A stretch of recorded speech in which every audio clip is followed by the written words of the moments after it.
insane by intense desire to control, manipulate, and kill, led one of the most horrific serial killing sprees of his time.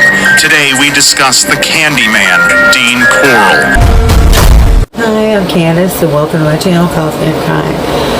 Today we're going to talk about a serial killer that was the most feared serial killer in the U.S. during this time. Can you imagine this? His name is Dean Corll. Imagine 1970s, you're a kid, you're riding home on bicycles with the street lights coming on, and all is perfect in the world as far as everyone knows. But in the darkness, in the 70s, was a breeding ground for serial killers. There was no forensics, there was no cell phones, there was no technology, and it was just easy for psychopaths to run wild. So there was Ted Bundy, of course we all know who he is. There was Ed Kemper, the co-ed killer. There was the Sunday Massacre guy. Sorry, I said his name wrong probably. But Jeffrey Elmer, of course we know, and William H. Gacy, which comes into play here. This guy, Dean Corll, was so much like William Gacy, it's not even funny. And as I talk about it, you'll see, you'll notice. But the 70s, people excuse teenagers missing as runaways, or oh, they'll come back, don't worry, cops really didn't look into it. And it was, the 48 hours back in the day. You have to wait 48 hours before reporting people missing. So things are so much easier back then for serial killers, That's why there was so many of them. But my goal on this channel is to bring up and talk about serial killers that I'm a fan of documentaries, and I haven't heard of them. Several of the ones I've done already have been lesser known serial killers. Yeah, you may have heard of them, but it's not, these guys I'm doing on my channel aren't as popular as, it's been overdone. Ted Bundy, overdone Ed Gein, overdone Jeffrey Dahmer. These guys don't have as much notoriety as these other ones, so I kind of just want to talk about them. There's a lot I want to say, so it might be long, so I hope you stay with me through the whole thing. There's going to be some boring parts, but then there's going to be some explanatory parts, so I really hope you buckle up and enjoy the ride, and subscribe, like, comment, give me some suggestions. And also there's going to be some videos. I took some from ID documentary. I took some things from the actual news footages in the 70s.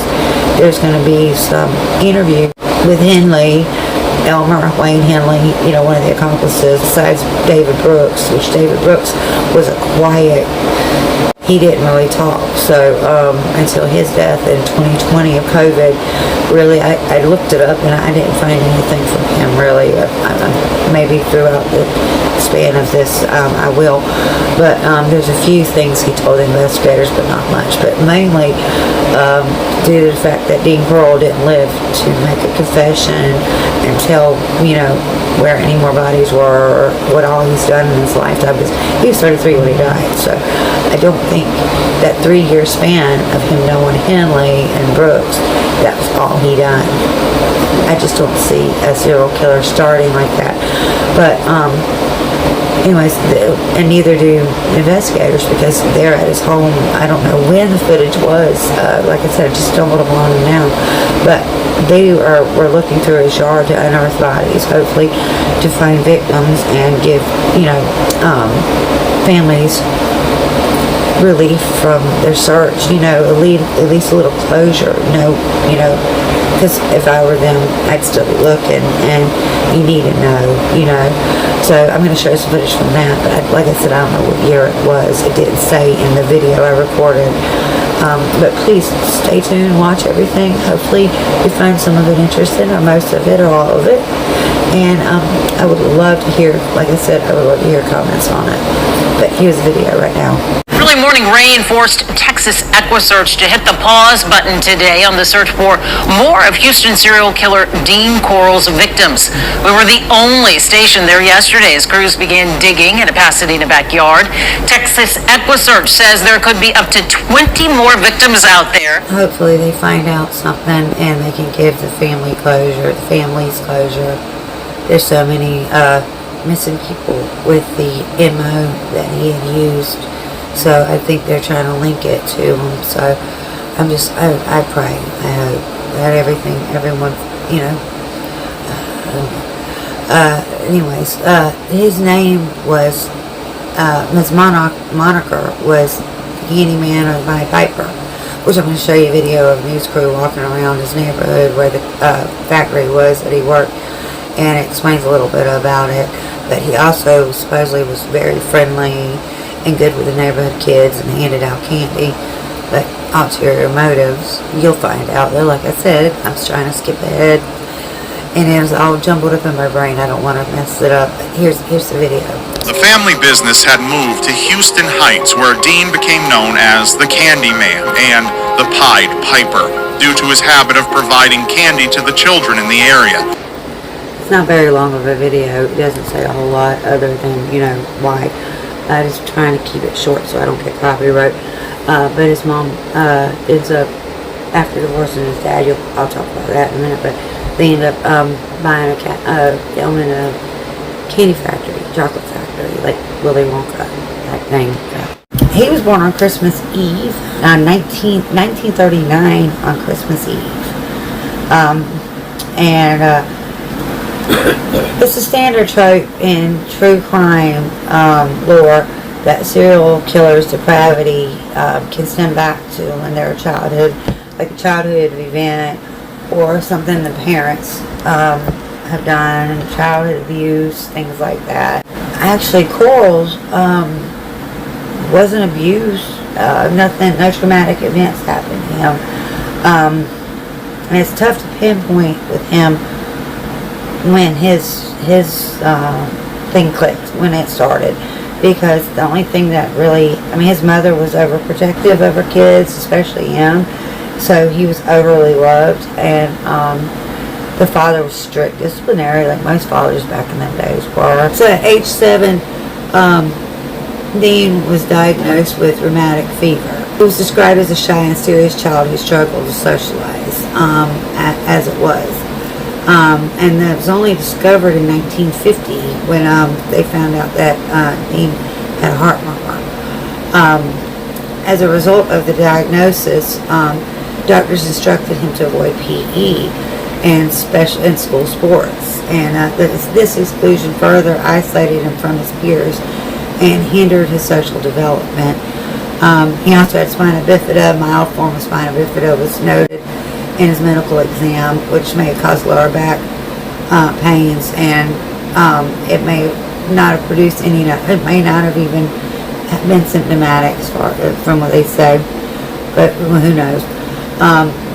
He was described, besides the fact that he was shy and serious, he was just also noticeably sensitive to criticism and rejection.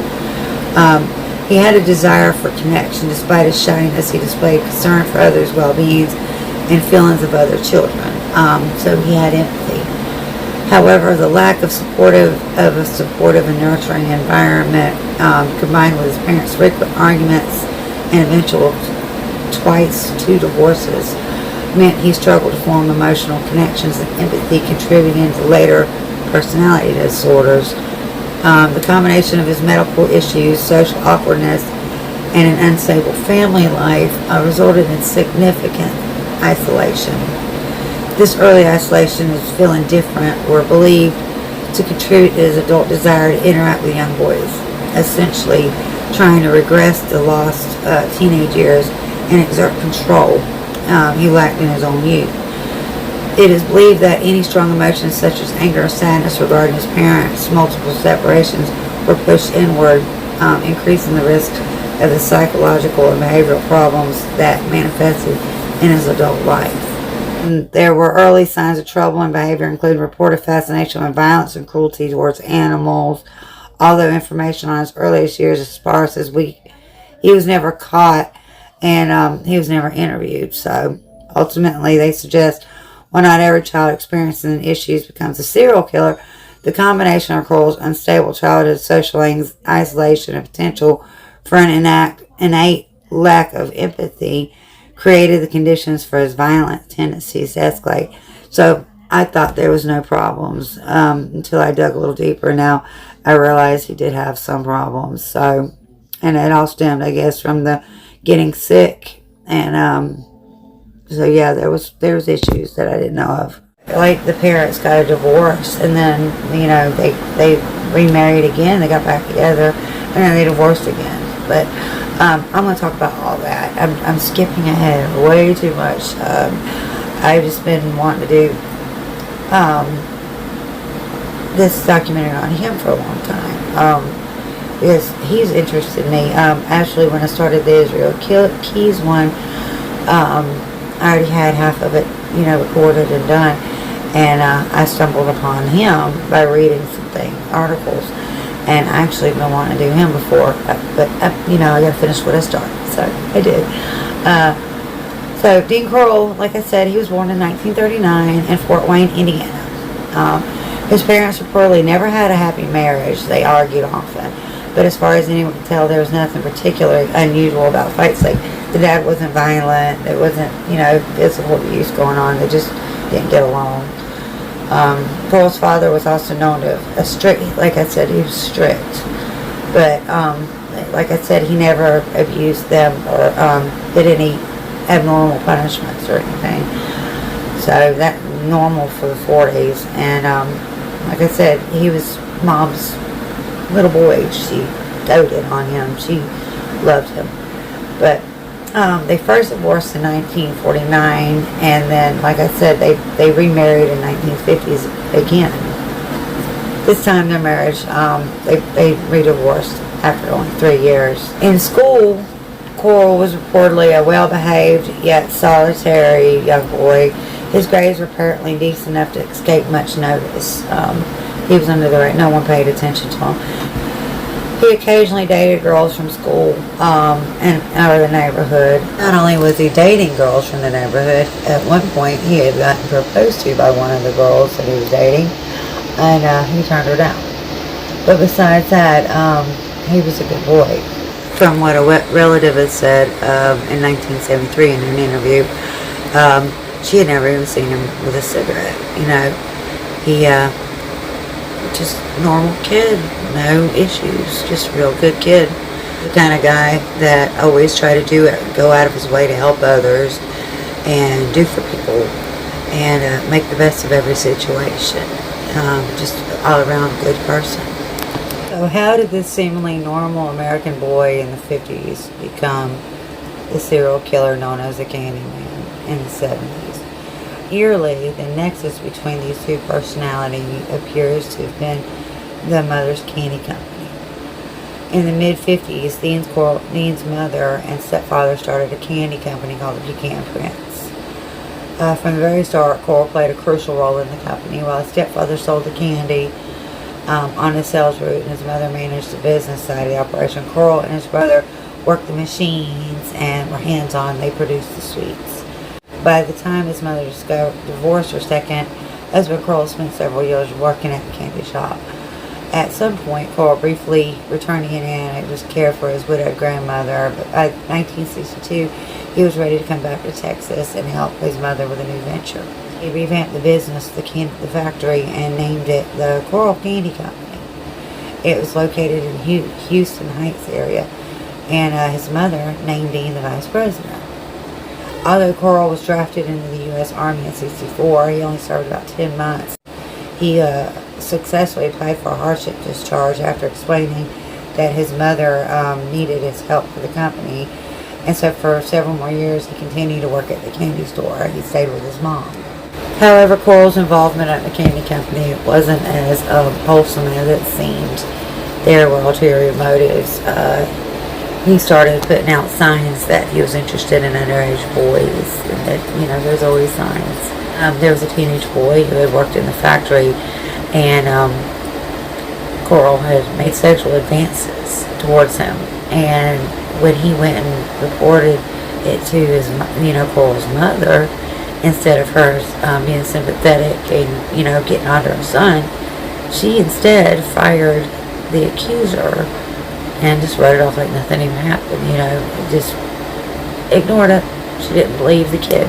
She believes her son was innocent, Meanwhile, the candy factory itself seemed to attract a string of adolescent boys, not just for the candy, but also teens that were, needing jobs. And some of them were runaways. A lot were troubled homes, troubled drug use, troubled use.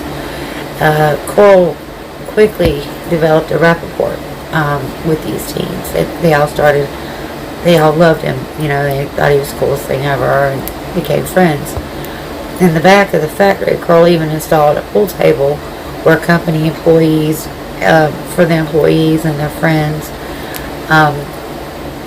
like I said, many were young boys, and he did it so they could congregate throughout the day, hang out, have a chill place. And Corll was said to openly be flirtatious with the youths and befriended many of them. I hung out with them outside of the place very unprofessionally. Also, I want to point out that before he went to the army, he was seemingly straight, but sometime during the army, he had his first homosexual encounter and came back a different person, according to everyone that knew him. I guess back in the 70s when they talked to him, he was out of the closet gay man after that. So everyone knew that. The pedophile, of course, part, wasn't something he talked about. No one thought anything of that part. They didn't think about the gay thing. They just thought he liked having company and I guess, all around good guy. Among them was a 12-year-old David Owen Brooks, who, like many of the children, was first introduced to Corll with offers of candy and a place to hang out.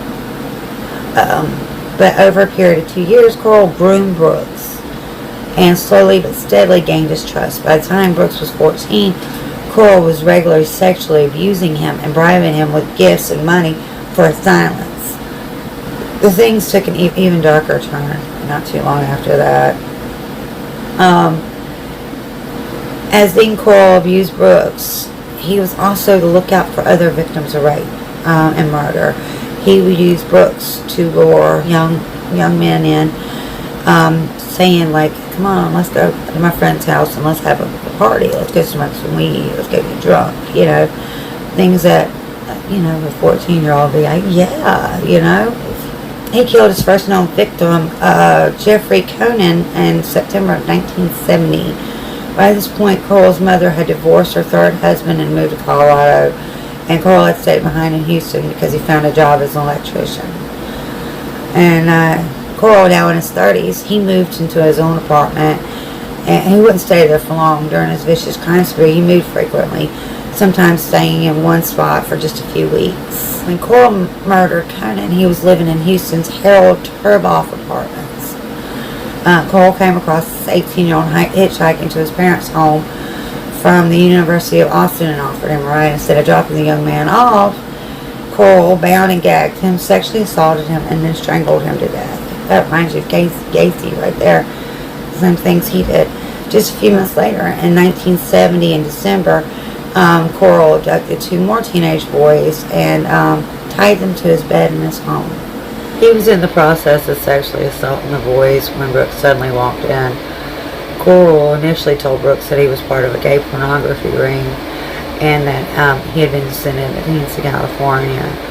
But later he confessed to Brooks that he had killed him.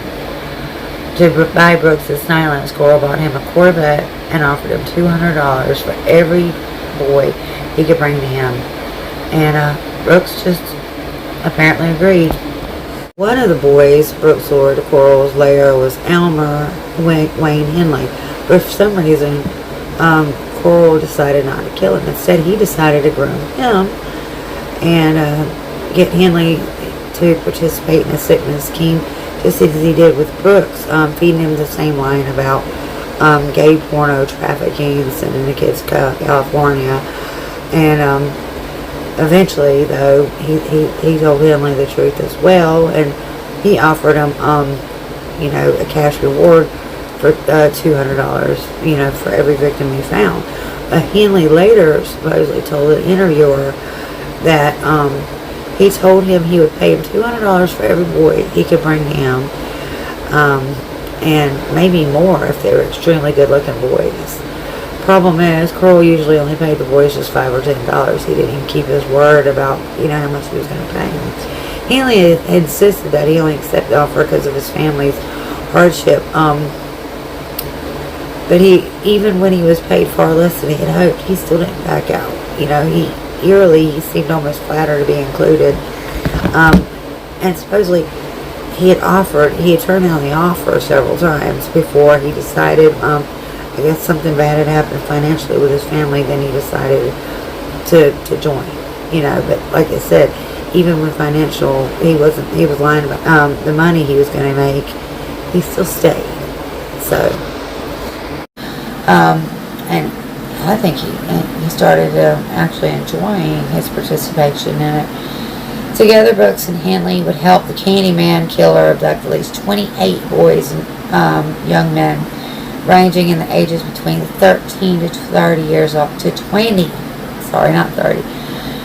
The three lured the victims in a Corll's Plymouth GTX muscle car or his white van, often using candy, alcohol, drugs, a promise to go to a party, promises to have fun, to get them inside the vehicle. Dean and his accomplices would then take the boys to his home, where they bound and gagged them horrifically. Corll sometimes forced them to write postcards to their families just to tell them they were okay. Throughout this documentary I'm doing, I'll be showing scenes, a lot of stuff that from Henley's confession, and a lot of things from the news channels, reports, and there's a documentary on ID that's really good.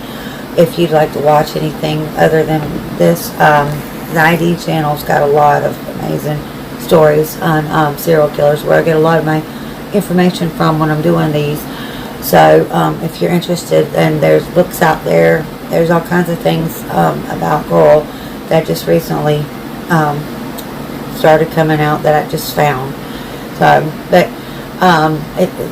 I'm going to try to get into detail. If I repeat myself a couple times, I apologize, because I got a whole bunch of articles I'm reading from that all have different things to talk about.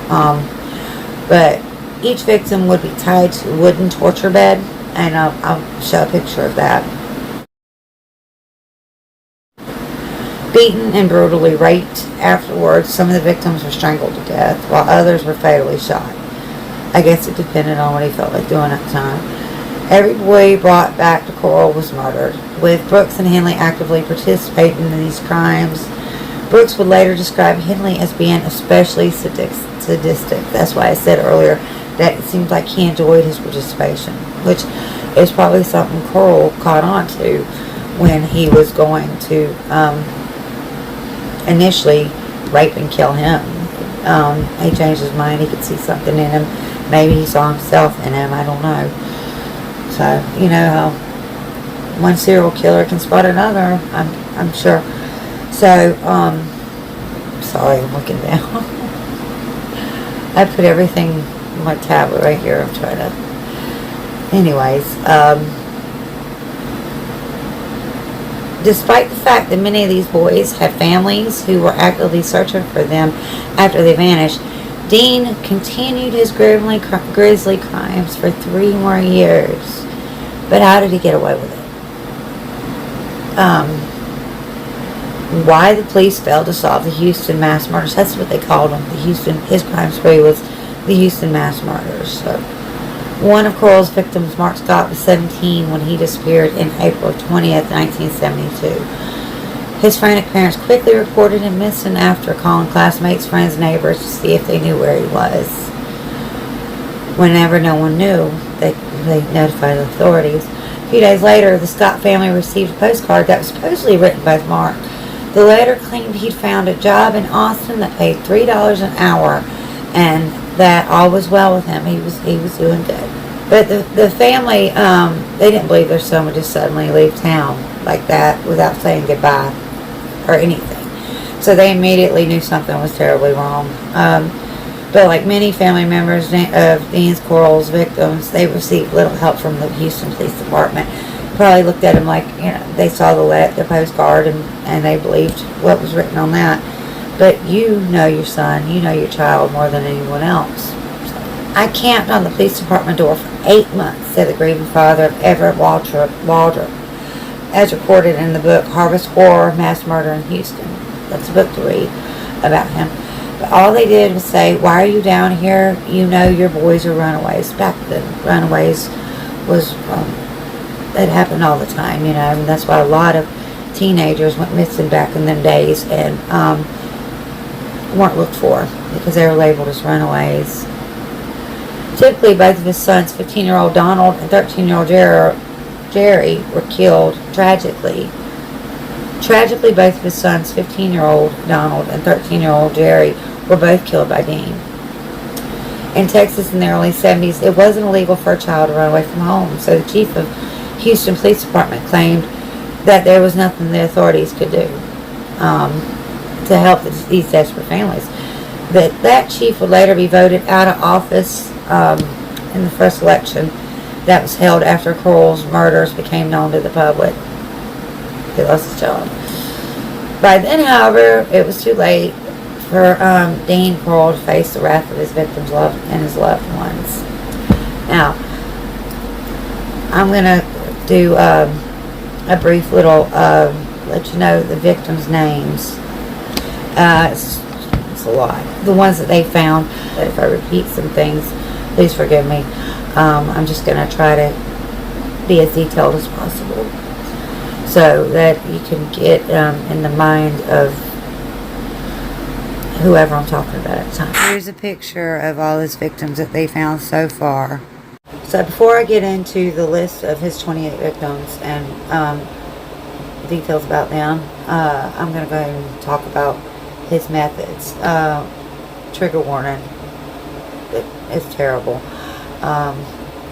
So, of course, the first one was his torture board. That was like his main thing. About a slab of unpainted plywood, 8 foot long, 2 feet wide, with holes drilled into each corner. Corll would use the board by handcuffing his victims to each top hole and binding their feet with nylon through the bottom holes. The board was a feature to almost all of his murders. He moved it from home to home, stored it in plastic in back rooms filled with his favorite torture implements. Once a victim was bound to this device, he could spend days torturing and molesting them. According to Henley, if he really liked the kid, he'd keep them alive and subject them to more cruelty longer. They also found an 18-inch double-sided dildo in there.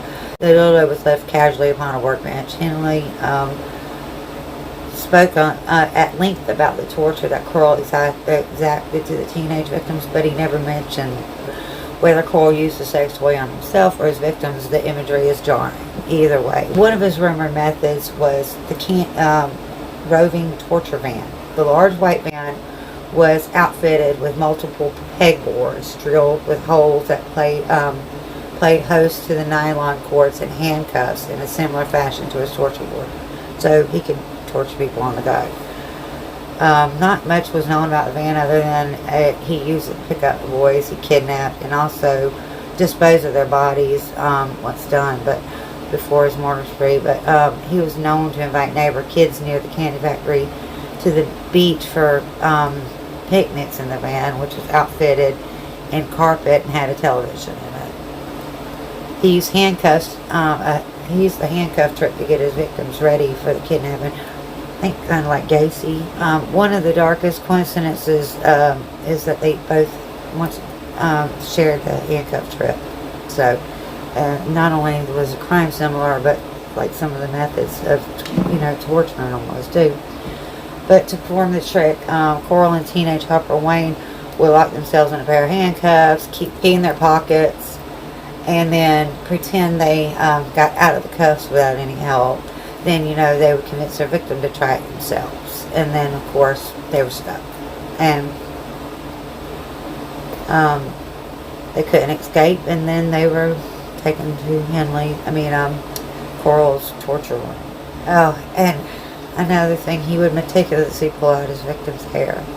So, just to show how sadistic Corll was, one of his preferred torture methods included locking a boy onto the torture board, undressing him, and then by either using his fingers or pliers, individually plucking out the child's pubic hair. While some of his torture caused enough pain for a victim to pass out, it's likely that those subjected to the hair pulling were awake for the entirety of the sadistic ritual, because that, don't make you pass out. He used glass rods for invasive procedures. Every single one of his torture methods, the glass rods may be the most sadistic of them all. While torturing a victim on his board, he would routinely take a long, thin glass rod and insert it into the urethra of his victim before snapping it off. When police discovered the torture room after Corll's death, they found a series of broken glass rods littering the floor, further proof that the sick act was among Corll's favorites. He reacted to his own health woes with brutal violence. According to Wayne Henley, one of Corll's victims was upset with murder so much, Corll gnawed off his genitals while he was locked in the torture board. When police were finally brought to the boat shed where Corll kept the remains of his victims, they found the penis and testicles in a plastic bag. Adding to the horror scene, forensic research deduced from the size and type of wounds that the boy's genital has been ripped off in one bite. Victims also may have been kept inside a box. The box is one of the odder mysteries of his torture room. Henley says the box was a little smaller, which was smaller than a coffin, was used to transport the remains of his victims to his boat shed. However, when police found the box, it was outfitted with air holes in Corll's trademark nylon ropes. So, it was meant for people to be alive. But like they said before, because he died, nobody could really find out anything about it. So, Corll liked to strangle his victims, not shoot. Although many were found with gunshot wounds, he preferred to suffocate or strangle them. Often he used cords. Strangulation is a very intimate and slow form of murder, just further proof of Corll's psychotic nature. He groomed his victims sometimes for years. Everything he did to his victim was absolutely horrendous, but on top of the slow deaths and torture, his predilection for molestation and rape is most unforgivable. Corll and his teenage henchmen's sexual molestants are the stuff of nightmares. He would host parties for boys aged 12 to 14, serving soda and snacks to get the children comfortable with him. Once they were 15 years old, he began inviting them to his grown-up parties where he would choose which boys he raped to rape and murder. No other modern serial killers ever taken the grooming process this stridently. Victims who suffered gun wounds were left to bleed out. He didn't like them to die slowly. Corll also starved his victims. He liked them starved. Deprived his victims food and water. And he did keep his favorite victims alive for longer periods of time. And this may have given them enough to sustain them. I guess he must have gave them something because he kept them for so long. But yeah, that's what he liked to do to his victims. So now on to the list of boys that had to endure this kind of abuse. Alright, so besides Danny Koenig was the first victim. He was 18. Little details were known about his murder because, both victim and killer were both deceased. But he was most likely tortured, raped, and strangled. Now, on December 13th, James Glass and his buddy Danny Yates were the next two victims. An acquaintance of Corll who also knew David Brooks was James Glass. Glass was last seen by his brother in the company of Danny Yates walking towards the exit of the church that the trio had attended. He was strangled with a cord and buried inside the boat shed, and Danny was also lured with James, and it was the Heights evangelical rally And he was lured by David Brooks to Corll's Yorktown apartment. He and his friend were both strangled before they were both buried in a common grave in Corll's boat shed. These two were walking, minding their own business, and where Brooks and Corll told them, hey, come on to my apartment, we'll go get some alcohol and smoke some weed together and have a good time and party, you know. Of course, being 14, that's what they did. They took the offer. So on January 30th, 15-year-old Donald Waldrop vanished on his way to visit his friend to discuss forming a bowling league. According to Brooks, Donald's father, who was a builder, was working on the apartment next to Corll's at the time that Donald and his brother were murdered. So Donald and his brother were both murdered. Jerry Waldrop, the youngest of Corll's victims, on January 30th, at the same time Donald and him were lured. They were both strangled and buried in a common grave inside the boat shed. So they together. On March 11th, Randall Harvey, he was only 15, disappeared on his way home from his job at the gas station. He was shot in the head and buried in Corll's boat shed. His remains weren't identified until October of 2008. May 29th, David Hillgeist, he was only 13. One of his Henley's earliest childhood friends was last seen alongside with his friend Gregory Malley Winkle climbing into a white van, which was the white van that Corll owned. And Gregory Malley Winkle was 16, friends with David, abducted the same day. Former employee of Corll Candy Company, boyfriend of Randall Harvey's sister, Winkle disappeared on his way to visit a local swimming pool. He last phoned his mother, claiming that he and Hillgeist were swimming in Freeport. His body was found in the boat shed, with the cord used to strangle him still knotted around his neck. August 17th, Reuben Watson Haney, he was only 17, left his home to visit the cinema on the afternoon of August 17th. Haney later called his mother to tell her he was spending the evening with Brooks. He was gagged, strangled, and buried in Corll's boat shed in 1972. February 9th, Willard Branch Jr., only 17, son of Houston police officer's son, was who subsequently died of a heart attack in the search for his son. Branch was emasculated before he was strangled and buried in his boat shed. His remains were identified in July of 1985. Now this is when I think Henley showed up, was with Branch. That's who he allured in, if I'm not mistaken. And at the time, Henley still was under the impression that there was a gay pornography ring, and that he was basically trafficking, not killing. Frank Aguirre, I'm sorry if I said his name wrong, he was an 18-year-old friends with Henley, and he had been engaged to Mary Rhonda Williams, whose presence in Corll's house sparked a fatal confrontation between Henry and Corll. That's what later we'll discuss.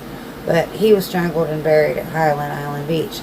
According to Henley, he walked in on, he begged Corll not to kill him. And that's when Corll fessed up and said, I'm the last victim you brought me.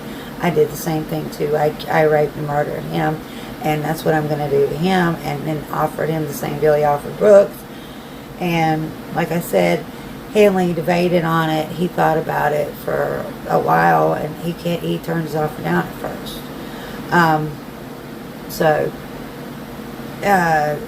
That he acted a little iffy about this time, you know, but he still took the offer. So, and Brooks said that he seemed to enjoy it, like he enjoyed the murdering. So that's what he meant by he was sadistic about it. In April 20th, Mark Scott was 17, friend of both Henley and Brooks, was killed at Corll's Schuler Street address. He was forced to write a letter to his parents telling him he found a job in Austin.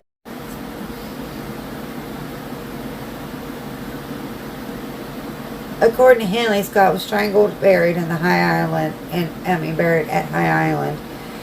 Although his remains were never found. So, anyways, May 21st, Billy Balch Jr., 17, former employee of the Corll Candy Company. Balch was forced to write a letter to his parents claiming he and Johnny Delhomme, had found work in Madisonville before he was strangled by Henley and buried at High Island Beach. Along with Johnny Delhomme, they were both kidnapped and they were both taken at the same time. He was last seen with he was shot in the head and then strangled by Henley. So, but Billy Balch and Johnny Delhomme were murdered together. In July 19th, Stephen Sickman, he was only 17. He was last seen leaving a party held in the Heights. He suffered severe fractured ribs before he was strangled with a nylon cord and buried at the boat shed. Remains misidentified December 1993 and were correctly identified in March 2011. Swimsuit Boy is the only unidentified victim of serial killer Dean Corll. He was estimated to be between the ages of 15 and 19. He was 5'2" to 5'7" inches tall. Around his disappearance, the descendant was white, possibly with Hispanic admixture. His body was discovered in the boat shed in 1973, and he most likely disappeared between 71 and 72. So, August 21st, Roy Bunton, 19, disappeared on his way to work at a shoe store. He was shot twice in the head and buried in the boat shed. Remains misidentified on October 73 and currently re-identified in November of 2011. Wally Jr. Seminox, October 2nd. He was 14, lured with his friend in the Brooks's Corvette on the night of October 2nd. He attempted to call his mother at Corll's residence before the phone was disconnected. He was strangled and buried in Corll's boat shed, along with his friend Richard Hembray. He was only 13, and he was last seen parked outside in a vehicle parked outside a Heights grocery store and was shot in the mouth, then strangled at Corll's Westcott Tower address.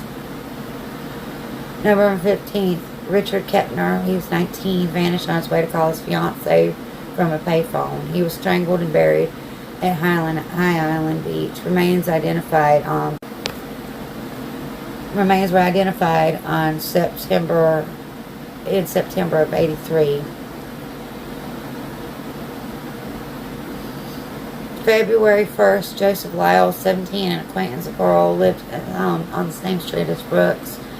He was seen by Brooks to be grabbed by Corll at his Wart Road address and was subsequently buried at Jefferson County Beach. His remains were located August of 1983 and identified November 2009. June 4th, William Ray Lawrence, 15, a friend of Henley who phoned his father to ask if he could go fishing with some friends. He was forced to write a note to his father to justify his disappearance until late August. He was kept alive by Corll for 3 days before he was strangled with a cord and buried at Lake Sam Rayburn. Like I said, I'm going to be posting videos. A lot of this was talked about, and so I'm going to put a lot of Henley's confessions throughout this. Homer Garcia was 15. He was abducted on July 7th. Met Henley while both youths were enrolled in a Bel Air driving school. He was shot in the head and chest and left to bleed to death in Corll's bathtub before he was buried at Lake Sam Rayburn. July 12th, John Sellers, 17, an Orange County youth, killed 2 days before his 18th birthday. He was killed by 4 gunshots to the chest and buried at High Island Beach. He was the only victim to be fully clothed while he was buried. Very fully clothed. Michael Balch, 15, July 17th. He was killed along with his older brother, Billy, the previous year. Corll had killed his brother, Billy, the year before that. He was strangled and buried at Lake Sam Rayburn. Remains correctly identified September 2010. July 25th, Marty Jones was 18. He was last seen along with his friend and roommate Charles Cobble walking along 27th Street in the company of Henley. He was forced to attempt to beat him. He was supposed to beat Cobble to death. He made him beat him while they were both tied to Corll's torture bed. After Cobble was killed by Corll and Henley, Jones was strangled and shared the same grave as Cobble in the boat shed. Cobble was a school friend of Henley's, whose wife was pregnant at the time. He was 17. Cobble last phoned his father in state hysteria, claiming he and Jones had been kidnapped by drug dealers. His body shot twice in the head, and he was found in the boat shed. August 3rd, James Stanton Dramala, he was 13, son of Seventh-day Adventist. Dramala was last seen riding his bike in South Houston. He last called his parents to tell them he was at a party across town. He was tortured and strangled. He was the first body to be excavated from the boat shed. Like I said, there's still many more that they're trying to find. They believe that Corll was part of, which I'm going to get into all that because Henley did some. There was one body that they found that Henley had no idea of. So they're thinking that Henley and Brooks weren't the first recruiters. That I guess maybe he had some other people. You know, Corll was way older, so they don't know when his crime spree actually started. They believe he may have started when he was younger and had other people recruiting for him. And when they were no longer of use, he did what he was going to do to Henley. Whenever he got him,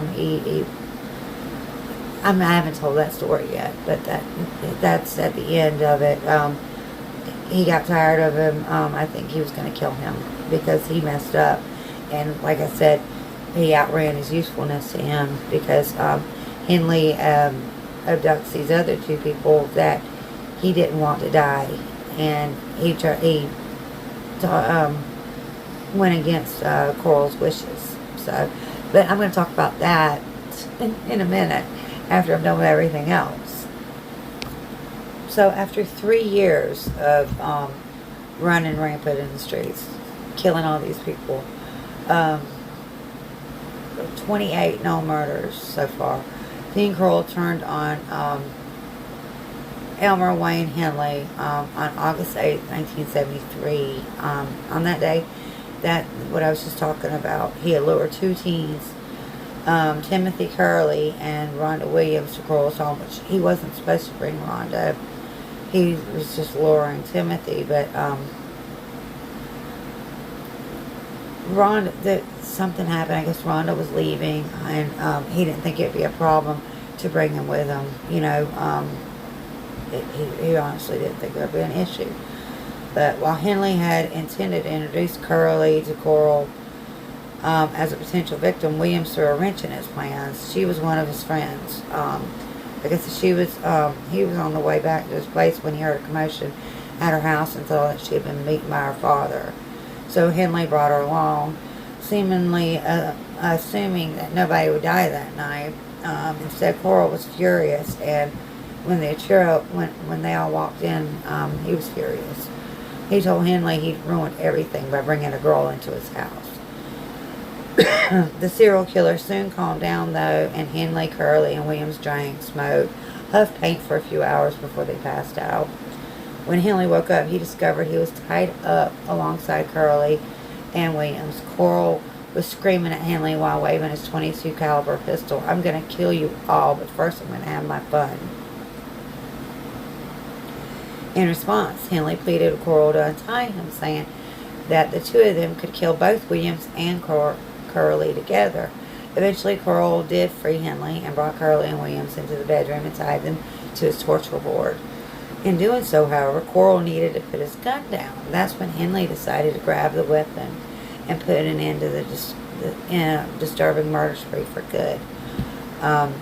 Williams, who survived the attack and only spoke publicly about it in 2013, recalled how Corll's behavior had visibly shaken something in Henley's mind. "He stood at my feet and just all of a sudden told Dean that he couldn't keep going on he couldn't let him keep killing his friends, and this had to stop. She told ABC 13 Dean looked up and he was surprised, so he started getting up and was like, "You're not going to do anything to me."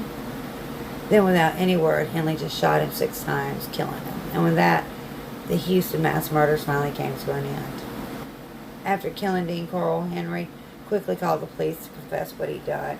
He and Brooks soon made official confessions, stating their involvement in the murders and offered to show the police where the victims were buried. I woke up and he was clamping handcuffs on me. When 17-year-old Elmer Wayne Henley killed Dean Corll at this home in Pasadena. This killing was never going to stop until Elmer Wayne Henley killed him. And that fatal shooting uncovered horrifying crimes. Sexual slayings would almost appear to be fiction, scripted with the full intention of shocking readers over and over again. It's that hard to believe. So many lives involved, so many killed over such a long period of time, and all of it going undetected. But it's not fiction. It's very real. A deadly conspiracy now listed as one of the most horrifying crimes in this century. An innocent-looking Pasadena home, but some of the people who went in were carried out in plastic bags. They had been murdered. Death in most cases came after the victims had been subjected to various sex acts and torture. The victims were all boys in the early to mid-teens who allegedly had been lured into a death trap by this young man, 17-year-old Henley. It was Henley who unveiled this secret of mass killings and led these to the graves of the dead. Henley called the police to the home of Dean Corll. He said he killed that Pasadena resident. Henley said the 34-year-old Corll had talked about killing several young men and burying them in this boat storage in South Houston. Henley said he and 2 other young people were intended victims Wednesday morning. At that time, they had passed out at Corll's house after an all-night party. I woke up and he was clamping handcuffs on me. I was laying on my stomach. The other 2 were on their stomach and they were handcuffed and their feet were tied. I can't remember whether he tied my feet afterwards or they were tied when I woke up. I'd torture him if he'd let me go. Was he would he want you to kill them then? To begin with, he wanted to kill me. He was mad because I brought the chick over there. The chick wanted to run away from home, and I was going to travel with Dean. I thought it was safe. I didn't know no better. Henley said Corll did turn him loose, and then he described what happened next to the others, another young man and a teenage girl. He let me up and took them into the bedroom and strapped them to the board. Strapped Tim on his stomach, spread eagle on the board, and strapped Rhonda beside the board beside Tim on her back. First he wanted Tim to take Rhonda, but Tim couldn't or he wouldn't or something. And so he wanted me to take her, and he was going to mess with Tim. Henley said at one point, Corll put down his gun. He picked it up, ordered Corll to release the other victims, but he refused. And Henley says he shot Corll repeatedly. Henley's initial story makes it sound as if he were in effect a hero. But police suspicions were confirmed the next day. Henley said he had been involved in the murder and burial of some victims found in the dirt floor of this storage shed. For most of Wednesday night, lawmen continued to unearth bodies. All supposedly young boys, early to mid-teens, all had their hands tied, the bodies wrapped in plastic. Lime had been poured over the victims to help decompose the bodies. It did a more than adequate job. Bits and pieces of skeletons were removed time and time again. In some cases, flesh clung to bones like jelly. The stench inside that shed was almost overpowering. Those with weak stomachs stayed out.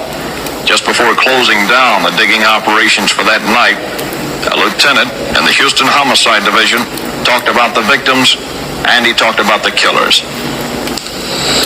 How would you classify this series of crimes? Just like I said a while ago, hell of a sadistic type of a clown that'd pull something like this. Do you think most of these victims are young boys?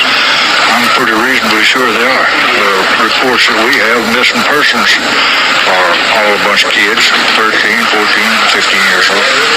The death site and the grave site itself appears tragic enough, but do you think many of them went under any torture? Well, when you're fooling with a nut like this, that's a pervert, you can expect most anything. Or they use instruments, a rack, so forth for their sex acts. So the digging operation ceased for that night. Now the public knew 8 bodies had been found in this shed, but this was just beginning, and that became evident the following day. Thursday, lawmen returned to the gravesite. Shovels again dug into the soil in the 12 by 30 shed. The death count started rising. There was another body, and still another, and another. When the digging was finally completed in this shed, 17 bodies had been recovered. According to the owners of the boat storage, Dean Corll had always been prompt in paying his rent on this boat stall, which he had for nearly 3 years. Recently, he had been politely asking the owners if they didn't have another stall for rent. He said his was getting too crowded. 17 bodies. Shocking, terrifying, and yet there were still more to be found. The trail of graves stretched into the piney woods of East Texas near Sam Rayburn Lake, not too far from Lufkin. Henley told lawmen that he helped Corll bury more victims in this area. At this time, 18-year-old David Brooks of Houston was also in custody as a suspect. Henley pointed to one spot and said, "There are 2 bodies here, but only one was uncovered." So Henley said, "That means there are 2 at the other site." After killing a rattlesnake, lawmen and newsmen moved cautiously through the heavy brush to the next location. Again, the shovels dug in, and Henley decided to start talking again also. Now, these just some boys that he picked up, or I helped him get, rather. And he raped them, ended up killing them, brought them down here and buried them. What part did you play in that? I helped him pick them. What part did you play in any of the killing, or did you? No comment. Wayne, this has been going on for some time, hasn't it? A year ago last winter. That's when you got into it. Yes. Now, you know, or you think you know, that maybe he was involved in this more than a year ago, right? I know. In what way do you know? I was told By him? by him, by David Brooks. And David Brooks is another person who has been named now. What role did he play in all of this? Same as mine. The digging at the second spot produced only one more body before lawmen decided to call a halt for the night. They were to return the next morning, and they would uncover 2 more victims. That meant one Henley didn't know about. In other words, how many others could have been killed before Henley or Brooks became a part of all of this? It was possible, Henley said, that Corll had other young men working for him in the past, using them to procure boys for his sexual fantasies, using them to pimp for him, and then later killing them just as he started to murder Henley. There could be dozens of other bodies, and the only man who could possibly tell the entire grisly story was Dean Corll, and he was dead. Yesterday, the trail of graves took lawmen and newsmen to the southeast of Houston. Henley and Brooks said there were more bodies buried along the Gulf of Mexico. By now, the scene was becoming all too familiar. Shovels digging into dirt and yielding bodies. Heavy equipment was called in to assist in the recovery operations. Since there were few landmarks along the beach, Henley was having some trouble recalling the graves, but his directions did uncover more human remains. The white of lime mixed with the red of blood, bones, bits of flesh, again the undescribable smell of a decayed human body. The operations moved down the beach. At one point it stopped beside this camper. A Beaumont family out to spend a quiet day along the Gulf learned that they were within 10 feet of another victim. As the digging started and revealed the remains of still another body, the family packed up their camper. Yes, they had heard about the mass killings, but to learn that they were at the same spot where a teenage boy had been buried under 2 feet of sand. The Beaumont couple and their son headed for home. Before Henley and Brooks were returned to jail, Henley wanted to talk to reporters. He had told me earlier that the stories he read in the newspapers contained lies. Henley said he wanted to clear up and correct things, like his full name, and what happened to that girl at Corll's house Tuesday night and Wednesday morning, and a couple of other things most important to him. And when that boy turned himself in, I had not yet made a statement. I didn't make a statement until after he made his. So I didn't implicate him. He hung himself. That's all I want to say. I never said there were 30 people. I said 24. The name's Junior, not Elmer Wayne Henley. Well, what's my... Get your pictures.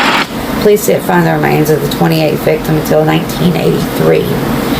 Unfortunately, it remains unknown how many others Dean might have killed that Henley and Brooks didn't know about. That's what I was saying about, there could have been more accomplices, after you hit a certain age, Laura and teens like that, you would have to have more teens, and where do they go?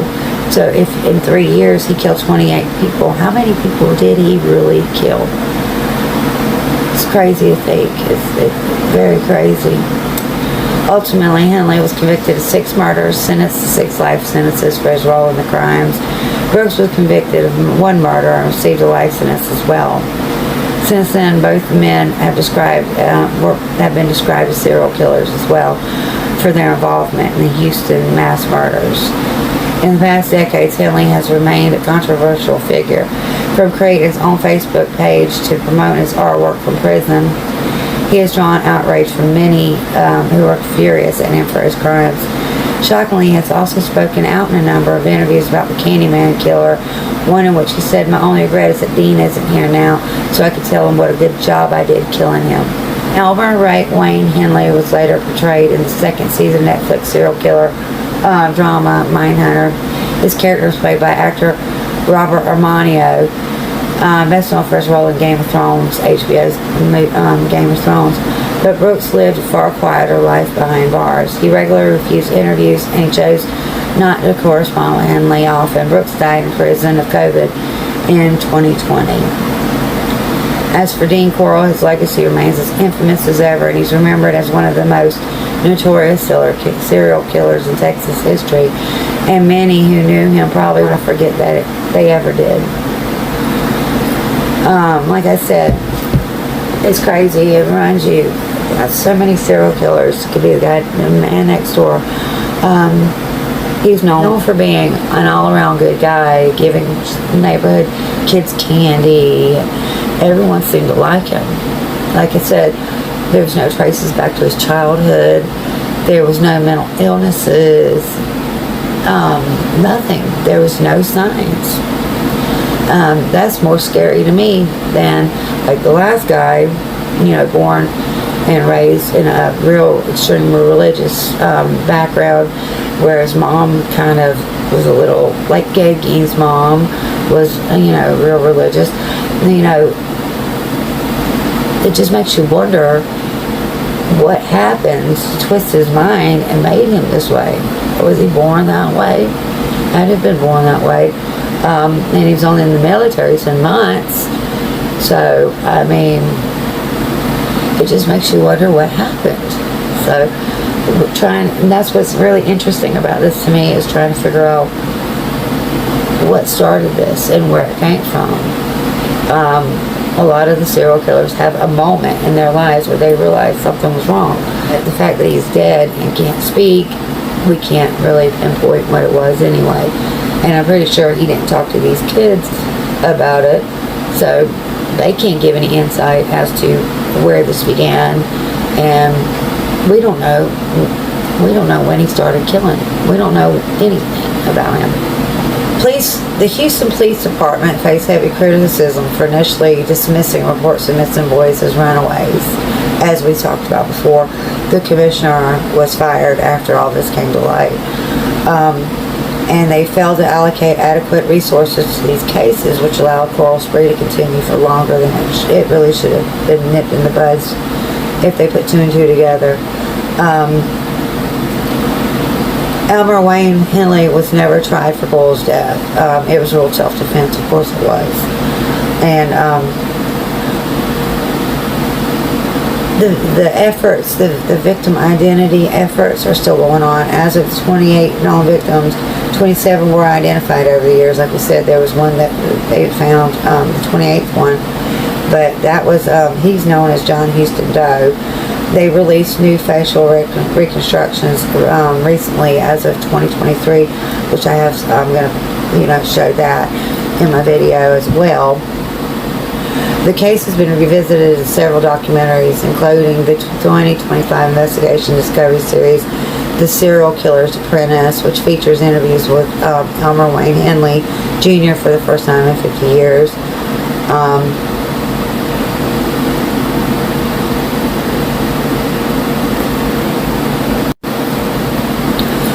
The Candyman case horrified the public, and like I said, it exposed deep flaws in the way that law enforcement handled missing teens, especially runaways and young boys from poor or troubled homes. There are still many unanswered questions about Corll's crimes and his victims. Investigative journalist Arthur Leese Olson uncovered new information in her book, The Scientist and the Serial Killer, The Search for Houston's Lost Boys. Olson tells the story of relentless efforts of forensic anthropologist Dr. Sharon Derrick as she works to identify Corll's forgotten victims. In it, she also exposes, the failures of Houston's law enforcement, neglect of the missing boys from working class families, and the power of scientific persistence in the face of injustice. So that's something you might want to look into if you're interested in knowing more about it. Something I found interesting on Reddit was that Mary West Corll's mother had said that Dean would often dispose of stale candy by burying it in the ground. And a source stated that he would pour concrete over it. But the mother said that he was burying stale candy and trash in the backyard of a candy factory in the mid-60s up until 68 on West 22nd Avenue in the Houston Heights. This could have been where Corll's dumping ground, if he had started killing in 68, had mass graves prepared in advance. The place where the old factory is now, parking lot supermarket, makes it difficult to search for the bodies there now. But never once did they go check into that and see, if there was anything to it. So that was interesting to me. It's a possibility that there's some bodies buried there, and maybe one day they'll uncover them, and we don't know. So anyways, I hope it was interesting to you guys, and I hope that you like and subscribe, and you'll give me some ideas on what you'd like to hear, and let me know what you think. And I hope you have a great evening. See you next time.